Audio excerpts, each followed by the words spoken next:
ఇట్లా చేపల పులుసు ఎవరైనా చేస్తారో లేదో తెలియదు కానీ మా తెలంగాణ అయితే మా సైడ్లో మేము ఖచ్చితంగా ఇట్లనే చేస్తాం అన్నట్టు.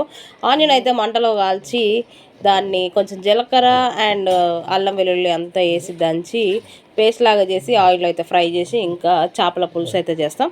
సో ఇప్పుడు మా ఆయనకి ఈ టేస్ట్ తెలియదు కదా, ఎందుకంటే మా ఆయనది తెలంగాణ కాదు కదా. సో మా ఆయన వేరే స్టేట్ కాబట్టి తనకి మన తెలంగాణ టేస్ట్ చూపించడానికి ఈ చేపల పులుసు అయితే చేస్తూ ఉన్నాను నేను. సో బట్ తెచ్చిన చేప అయితే మేము తినేది కాదు, మేమైతే బొచ్చలు అండ్ రగులు ఇంకొకటి బొమ్మె చేప అని ఇలాంటివి తింటాము. బట్ మా ఆయన అయితే ఏదో ఇంత చేపని పట్టుకొచ్చిండు. అది ఎట్లుందంటే మటన్ ముక్కలా ఉంది. నేనైతే షాక్ అయినా. బట్ ఫిర్బీ ఇంకా తెచ్చుకున్నాడు కదా, ఓకేలే అనేసి వండేద్దామని మ్యాగ్నేట్ చేసి పెట్టేసిన ఆల్రెడీ. సో ఇప్పుడైతే చేపల పులుసు చేసిన. బట్ ఇందులో ఇంకొకటి ఏంటంటే మేము చింతపండుతో చేపల పులుసు చేస్తాం. బట్ మా ఆయన చింతపండు వద్దు టమాటాతో చేయమన్నాడు, వాళ్ళ సైడ్ ఇట్లే చేస్తారంట.